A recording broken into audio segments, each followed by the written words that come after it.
sana ke kamar di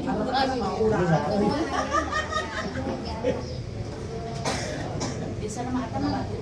Jauh.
Assalamualaikum warahmatullahi ta'ala wabarakatuh.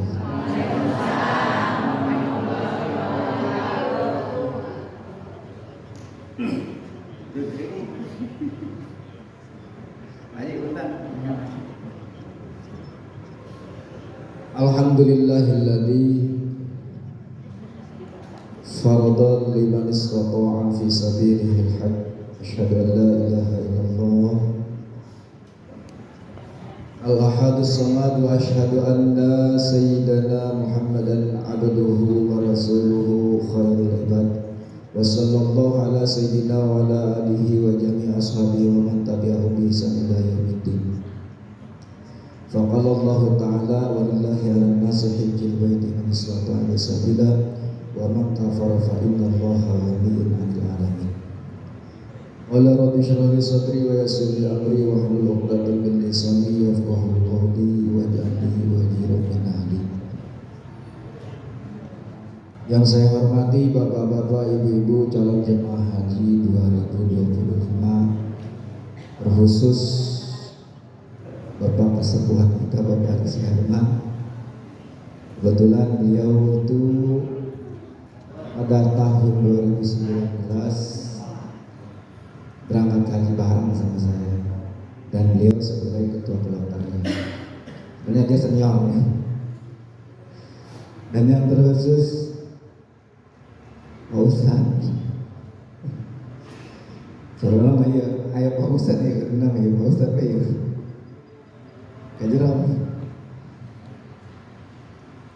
Bapak-bapak, ibu-ibu yang saya hormati, pada kesempatan siang atau pagi menjelang siang ini, tema yang akan saya bawakan adalah tentang masalah umroh. Hukum umroh itu bagi setiap muslim itu hukumnya seumur hidup sekali, itu hukumnya wajib. Cuma satu kali, soalnya nanti hukumnya sunnah. Tapi meskipun umroh itu sunnah, ketika kita melaksanakan umroh maka wajib harus diselesaikan. Maka ibadah-ibadah Yang harus diselesaikan itu ya haji dan umroh itu. Ketika kita misalkan niat haji atau niat umroh, maka itu harus sampai selesai. Tidak bisa setengah-setengah, beda dengan sholat. Kalau sholat misalkan kita contoh, kita sholat dapat 2 rakaat misalkan, kita batalkan tidak masalah. Tapi kalau masalah haji dan umroh, ketika kita niat haji atau berumroh, maka haji dan umroh itu harus diselesaikan. Kalau misalkan haji misalkan tidak diselesaikan, maka wajib qada untuk tahun depannya. Tapi tema yang pada pagi siang ini yang akan saya bawakan adalah tentang masalah umroh. Umroh itu wajib. Karena setiap kita berhaji maka harus kita umroh. Setiap haji itu harus umroh, tapi tidak setiap umroh itu harus melaksanakan haji. Itu perlu diingat. Ini kan calon jamaah haji semua nih. Berarti ketika mau berhaji itu harus melaksanakan umroh dulu. Namun sebelum kita masuk kepada tema umroh, perlu diingat bahwa dalam pelaksanaan haji itu ada 3. Yang pertama adalah yang disebut dengan haji ifrad. Kedua adalah haji tamattu, pelaksanaan haji. Yang ketiga adalah yang disebut dengan haji qiran. Apa yang disebut dengan haji ifrad? Ini mohon maaf ya, karena memang saya tadinya mau pakai tema kayak ini nih, cuman ngebuka laptop haji. Jadi abis biasa ngetik lah gitu, pakai HP langsung tanggal gitu kan. Kemarin mah Haji Samsul cina pakai fokus mah, ya lah ya abis ngetik ke gaya sih. Jadi bolak-balik aja kan lumayan tebih saya Pak. Saya mah dari Balaraja asal. Jadi perkenalkan dulu Abu Hon, dan kenalan saya asli Balaraja. Nama saya Haji Muhammad Saifullah. Saya kebetulan keponakan daripada almarhum Abah Haji Batu di Sijanglau. Ramah, tak kenal nama saya. Kita langsung aja dulu. Tadi haji ifrad, yang disebut haji ifrad itu adalah melaksanakan haji terlebih dahulu baru melaksanakan umroh, itu haji ifrad. Yang kedua haji tamattu. Haji tamattu itu adalah melaksanakan umroh dulu baru melaksanakan haji. Kalau haji qiran itu adalah haji dan umroh itu disatukan. Nah, di antara perjalanan haji yang 3 yang paling afdal itu adalah haji ifrad.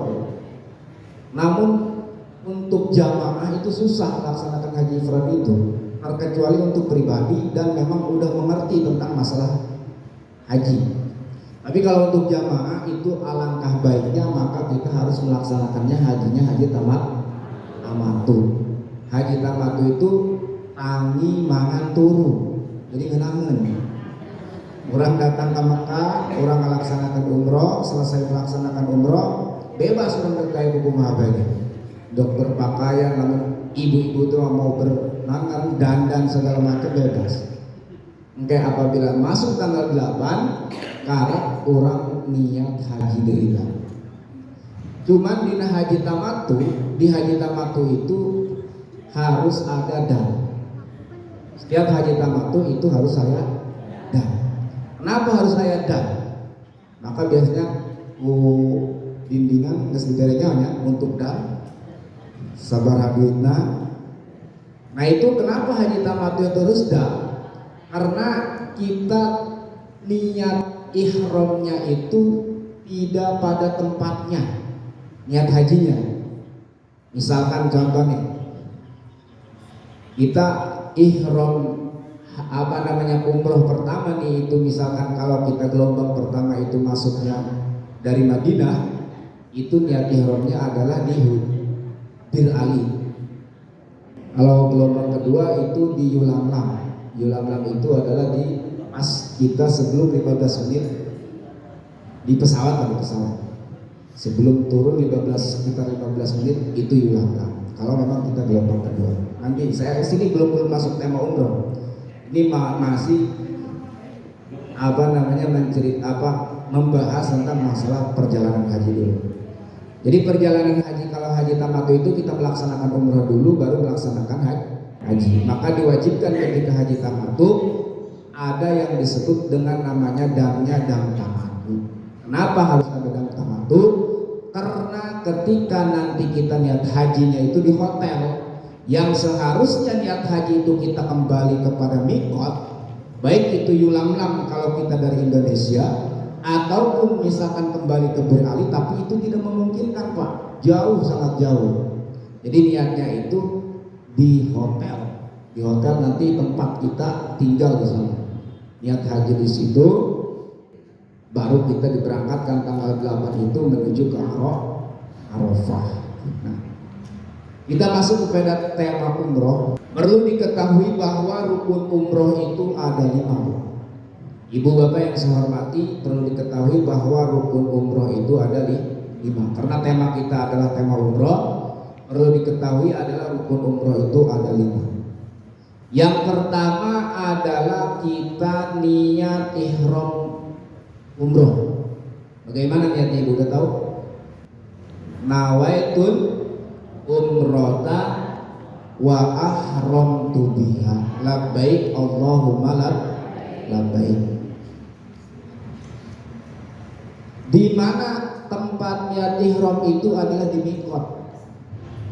Mikot itu kalau bahasa kitab ada mikot zamani, ada mikot makani. Kalau mikot zamani berarti itu berkaitan dengan waktu. Kalau kita mau melaksanakan haji, maka waktu niat ihramnya itu setelah masuk bulan Syawal, Dzulqa'dah sama Dzulhijjah. Itu namanya mikotnya mikot zamani. Ada yang disebut dengan namanya mikotnya itu adalah mikot makani. Makani itu adalah tempat. Di mana tempatnya kita ketika misalkan kalau kita haji tamatu, berarti kita melaksanakan umroh terlebih dahulu. Tempat kita niat ihramnya itu tergantung nanti kita masuk gelombang pertama ataupun gelombang kedua. Ini perlu diingat. Kalau seandainya kita masuk, misalkan kita kloternya masuk ke gelombang pertama, berarti secara otomatis maka kita itu ke Madinah dulu. Kalau gelombang pertama kita masuk ke Madinah dulu, kita melaksanakan arba'in atau sholat berjamaah di Masjid Nabawi 40 kali berjamaah. Nah setelah selesai biasanya 8 hari. Di Madinah itu sekitar 8 hari. Nanti baru di Madinah kita diberangkatkan menuju Makkahul Mukarramah. Di mana kita tempat niatnya nanti, kita niatnya itu kalau kita gelombang pertama itu kita dari Madinah diberangkatkan naik bis, nanti dimasukkan ke masjid yang disebut namanya Bir Ali kalau bahasa dahulu, Bir Ali, atau disebut lagi kalau bahasa ini Madinah. Nah kalau kita gelombang pertama itu nanti kita niat ihramnya adalah di Bir Ali, nanti masjid di situ. Biasanya kalau dari rombongan itu biasanya dianjurkannya nih ya, nanti kita mandi ihramnya itu di hotel sebelum kita berangkat di Madinah itu, di hotel Madinah. Terus kita nanti setelah kita mandi di hotel Madinah terus berpakaian ihram, kalau laki-laki sudah berpakaian ihram, perempuan pun sama. Nanti setelah itu kita diberangkatkan ke Bir Ali, nanti datang ke Bir Ali tinggal kita sholat sunnah atau niat ihram umroh. Berarti nawaitul umrata wa ahramtu biha labbaik Allahumma labbaik. Baru kita sholat sunnah, ngomong sholat sunnah di situ. Karena itu masjid. Nah itu niat ihram di kalau kita gelombang pertama. Kalau gelombang kedua ya, itu kita nanti pakai ihramnya sebetulnya kalau gelombang kedua itu lebih ribet. Ribetnya apa? Karena kita nanti pakai ihramnya itu di mana? Sekarang di mana ini? Di Pondok Gede, nggak sih Pondok Gede? Apa Cipondoh sekarang? Nah sekarang nanti di asramanya di asrama Cipondoh kita pakai ihramnya. Di asrama Cipondoh Jadi kita nanti di kabupaten berangkat ke asrama, biasanya nginep di situ di asrama. Nanti baru kita diberangkatkan dari asrama itu ke mana? Ke Bandara Soekarno-Hatta. Nah, ketika kita mau berangkat ke Bandara Soekarno-Hatta itu harus siap. Kita mandi ihramnya, nggak mungkin di pesawat kita mandi. Harus sudah mandi ihram, ya. Harus nyata sudah mandi ihram kan. Di mana tadi di asrama atau pondok gede lah. Lamun laki misal atau laki-laki itu memang harus berpakaian ihram karena di pesawat lebih ribet lah. Hayang kiri segala naon kan ribet. Jangan mau tiris lah di pesawat mau tiris. Ngomong di tukang mabok mah. Tukang mabok mati sebelumnya harus mati mau. Jadi sari diayun-ayun bae naik pesawat mah. Ngomong pas naik sama turunnya itu kerasa banget lah.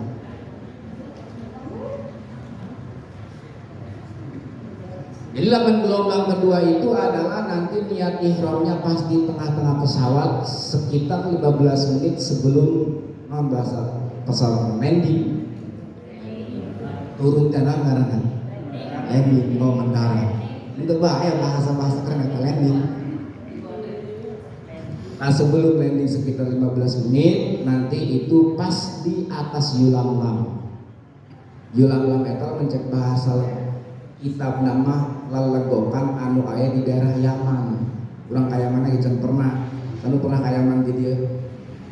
Nah, daerah lalegokan eta karena orang datangnya dari Indonesia pas kebetulan memang tempat mikot atau niat ihramnya itu pas di dinya gitulah.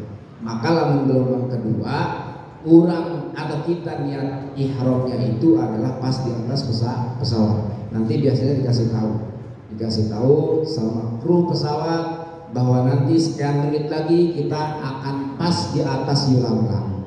Nah, maka ketika itu lalu misalkan di pinggir kita lagi pada tidur, tolong dibangunin karena ini niat ihram. Niat ihram itu termasuk kepada rukun umroh. Jadi niat ihram itu masuk pada rukun umroh. Ketika tidak niat atau tidak niat di tempatnya, maka kita konsekuensinya itu wajib bayar dam. Sedangkan atuh dam kan kudu wajib embe. Harga embe sabar duit atau diurang bae itu gampang di ditu kan gitu. Maka haji mah sebetulnya haji itu adalah ibadah tenaga dan ibadah harta. Kita haji. Jadi orang tenaga kudu disiapkan, harta pun harus disiapkan. Hal sebabnya karena memang ketika melanggar kita misalkan ihram karena dalam ihram itu ada larangan-larangan tertentu, ketika kita melanggar maka diwajibkan kita bayar dam. Meskipun memang ada pengganti-penggantinya seperti puasa dan lain sebagainya. Itu niat ihramnya. Niat ihram eta lamun gelombang pertama itu di Bir Ali, kalau gelombang kedua nyata di Yulamlam atau di atas sawat. Anu kedua atau yang kedua adalah rukun umroh itu adalah tawaf.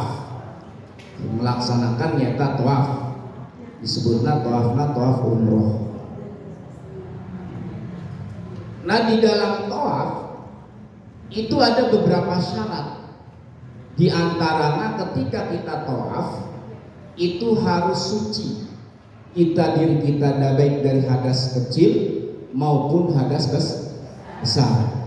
Jadi tawaf itu kayak sholat, harus punya wudhu dan tidak boleh dalam keadaan kalau perempuan haid. Kalau misalkan laki-laki mah berarti temenang boga hadas gede dah. Misalkan kita mangih bidadari laju utah barang handapna kan boga hadas gede. Jadi sebelum tawaf harus mandi hadas lah. Suci dari hadas, baik hadas kecil maupun hadas besar, dan suci badan kita harus suci dari kotor atau kotoran-kotoran seperti najis dan lain sebagainya, dan pakaian kita pun harus suci. Itu adalah tawaf yang pertama. Jadi syarat tawaf yang pertama itu kita harus suci dari hadas dan suci dari najis. Itu syarat tawaf pertama. Yang kedua harus menutupi aurat. Jadi ketika kita tawaf harus kita menutupi aurat. Ya kalau perempuan ya tadi auratnya apa? Selain daripada telapak tangan dan muka.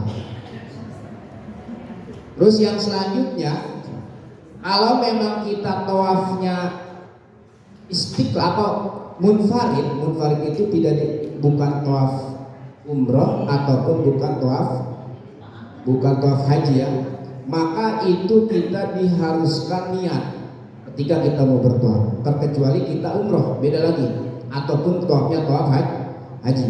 Karena kalau umroh ataupun tawaf haji itu niatnya itu sudah masuk di dalam niat umroh ataupun niat haji. Jadi misalkan kita gini loh, di Masjidil Haram itu yang disunahkan ketika kita masuk Masjidil Haram itu adalah melaksanakan tawaf, beda dengan masjid-masjid yang lain. Kalau Masjidil Haram itu kita tidak disunahkan yang namanya sholat tahiyatul masjid. Jadi tahiyatul masjid ya ketika kita masuk Masjidil Haram itu adalah melaksanakan tawaf sunnah namanya. Kita ketika masuk, misalkan contoh ibu, misalkan masuk ke Masjidil Haram, misalkan mau sholat berjamaah, kalau subuh biasanya dari jam 3 kita berangkat. Jam 3 kita berangkat misalkan ke Masjidil Haram, maka ketika masuk Masjidil Haram itu disunahkannya adalah melaksanakan tawaf. Itu tawafnya lihurmatil baitillah atau menghormati kepada yaitu Masjidil Haram atau Baitullah. Itu tawaf. Maka yang ketiga syarat tawaf itu adalah niat. Tapi niat ini diperuntukkan kalau tawafnya tawaf selain tawaf haji dan tawaf umroh. Kalau tawaf haji dan umroh itu tidak diharuskan niat. Kenapa? Karena niatnya itu sudah masuk di dalam niat haji ataupun niat umroh. Itu tawaf. Terus yang selanjutnya adalah memulai tawaf itu harus di Hajar Aswad. Hajar Aswad jadi kebiasaan apa Jadi ketika orang misalkan kayak di daerah buku panduan doa-doana biasanya dari Kemenang ya. Jadi sebelum kita misalkan masuk ke Baitullah itu banyak kesunahan.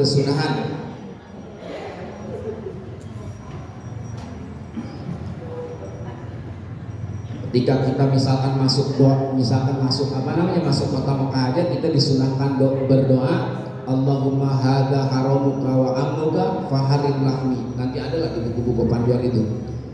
Terus ketika kita melihat Ka'bah disunahkan kita berdoa Allahumma zid hadzal baita tashrifan wa takriman wa ta'ziman wa mahabatan wa zid man syarafahu wa adamu man hajjahu wa akamarhu tashrifan wa takriman wa ta'ziman.